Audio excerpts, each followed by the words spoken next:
Assalamualaikum warahmatullahi wabarakatuh. Selamat sore sahabat-sahabatku semua, khususnya para subscriberku, apa kabar?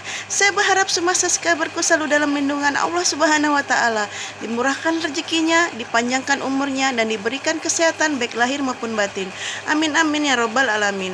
Dan untuk yang baru mengklik video saya ucapkan salam kenal. Nama saya Ibu Serika.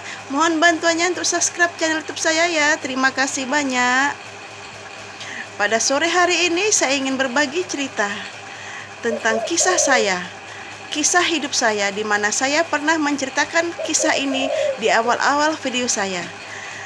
Pada sore hari ini saya kembali ingin membahas cerita tentang hidup saya, di mana saya pernah mengalami beberapa kejadian mistis yang nyata saya alami. Pada video kali ini saya ingin menunjukkan ini adalah foto anak saya, almarhum Yogi Ardian, yang pernah saya ceritakan di awal-awal video saya.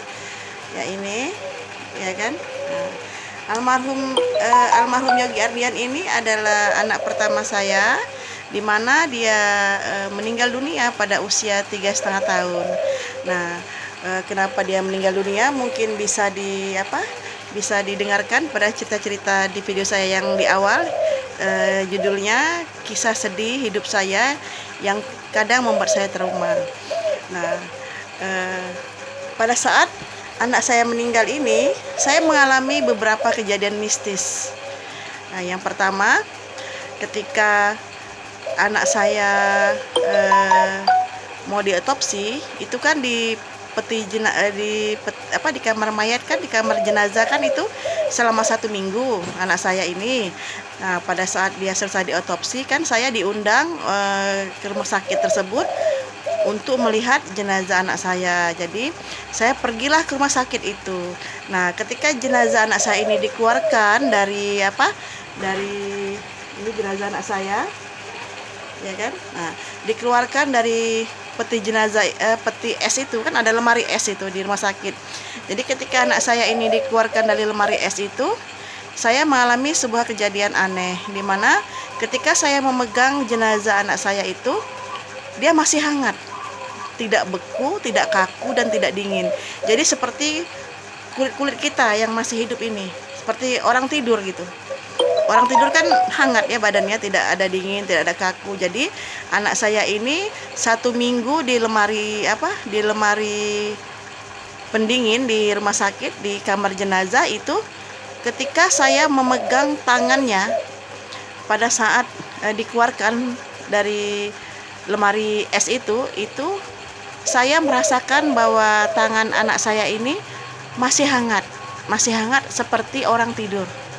Itu kejadian yang pertama. Nah, yang kedua, ketika anak saya ini sudah dimandikan dan dikafani. Jadi bagian perawat kamar jenazah itu berkata kepada saya, "Ibu, apakah ibu mau mencium anak ibu untuk terakhir kalinya?" Kata seperti itu. "Tapi ibu jangan menangis," katanya seperti itu ya. Nah, jadi saya masuklah ke ruangan di mana anak saya ini itu sudah dirapikan, sudah dimandikan. Jadi saya ingin mencium anak saya. Nah, saya lihat di sana, itu kejadian yang kedua saya alami. Ini anak saya ini meninggal pada usia 3,5 tahun. Jadi masih kecil ya, 3,5 tahun. Tetapi pada saat saya melihatnya di kamar jenazah itu anak saya seperti anak-anak umur 16 tahun. Jadi seperti anak remaja. Nah, saya kaget. Saya bilang, "Apakah ini anak saya?" "Ya, ini anak ibu, almarhum Yogi Ardian," kata perawatnya kan. "Apakah ibu ingin menciumnya?" "Ya, saya mau menciumnya," gitu. Jadi saya melihat anak saya ini setelah dikafanin itu sangat panjang badannya, seperti anak umur 15-16 tahun lah, seperti itu. Nah, dan wajahnya itu sangat bercahaya. Tampan sekali anak saya, tampan sekali saya melihat dia kan gitu. Nah, jadi saya menciumlah jenazah anak saya ini. Itu kejadian yang kedua. Kejadian yang ketiga, ketika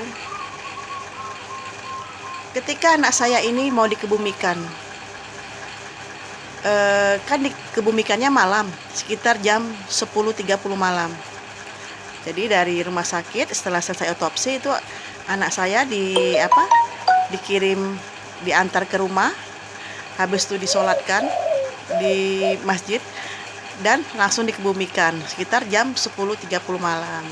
Nah, pada saat jenazah anak saya ini masuk ke liang lahat, itu orang-orang di sana itu bercerita kepada saya kalau dari dalam kuburan anak saya itu keluar cahaya. Jadi perkuburan Temiang, perkuburan umum yang sangat gelap pada saat jam 10.30 malam itu menjadi terang benderang, dan rata-rata orang di sana ya merasa terang gitu. Dan salah seorang dari pengantarnya itu bercerita kepada saya kalau dia melihat dari sela-sela kuburan, lubang kuburan anak ibu ini mengeluarkan cahaya yang sangat terang sekali. Nah, itu yang kejadian yang ketiga saya alami. Setelah anak saya dikebumikan, saya kan merasa depresi. Ya kan gitu. Jadi sedangkan kondisi Ninis ya kan pada saat itu kan mengalami penyiksaan juga.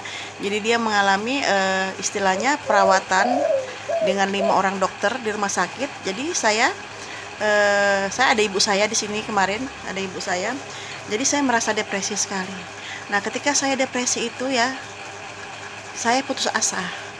Jadi saya istilahnya ingin mengakhiri hidup saya gitu kan gitu. Nah, pada tengah malam itu sekitar jam 2 malam saya ingin mencoba untuk meneguk racun obat nyamuk ya, Baygon ya.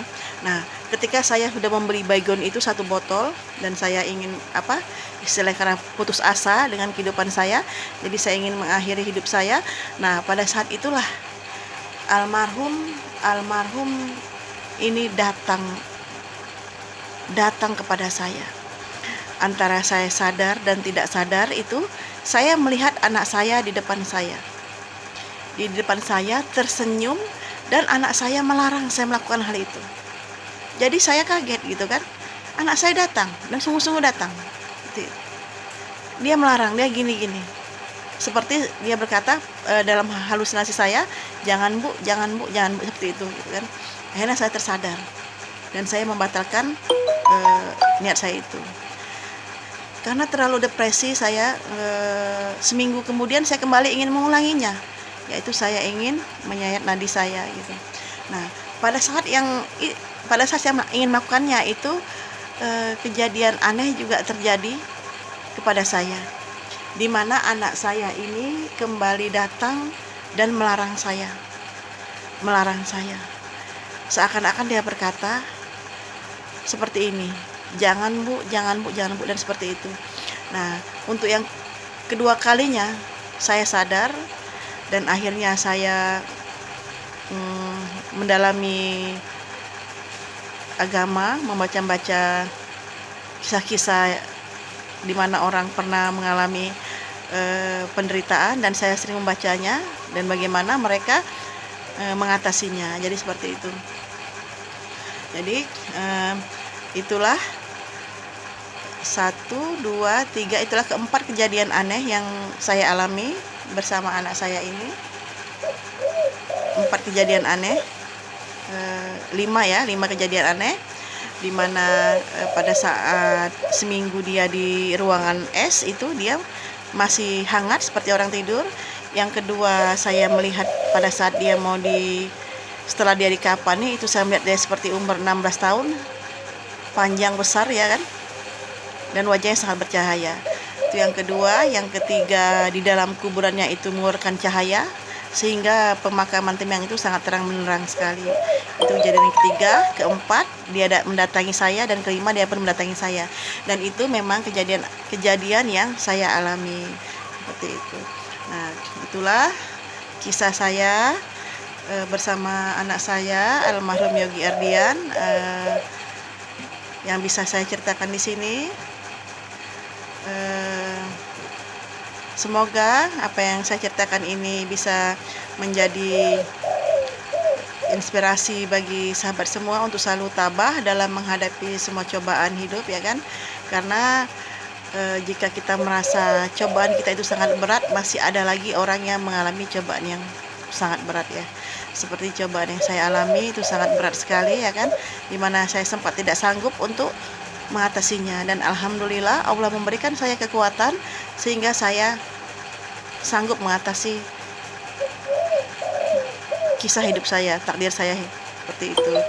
Dan alhamdulillah juga pada saat itu kondisi Ninis yang dirawat oleh 5 dokter, yaitu dokter anak, dokter spesialis penyakit dalam, dokter, pokoknya ada anestesi, pokoknya ada 5 dokter yang waktu itu menangani Ninis, dan alhamdulillah pada waktu itu Ninis sehat. Jadi Ninis sembuh dan sudah menjadi kekuatan bagi saya juga untuk tabah menjalani hidup ini. Jadi itulah sedikit kisah saya berbagi cerita dengan harapan apabila sahabat-sahabat semua mengalami ujian hidup harus tabah gitu, karena masih ada lagi yang lebih berat mengalami ujian hidup gitu kan. Jadi kita harus tabah dan tetap di jalan Allah Subhanahu wa taala.